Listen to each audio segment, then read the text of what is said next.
Null represents the absence of an assigned reference or value.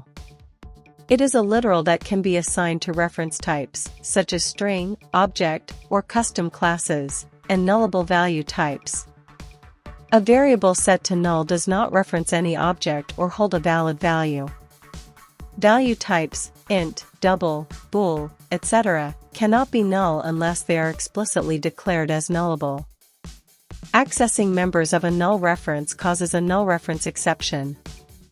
Use null when a variable has no meaningful value yet, to indicate missing data in databases or APIs, or to represent the absence of a value in nullable value types.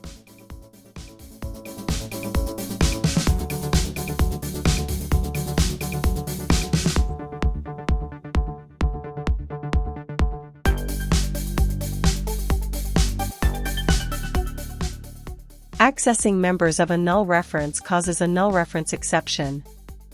To prevent this, use null checks or the null conditional operator.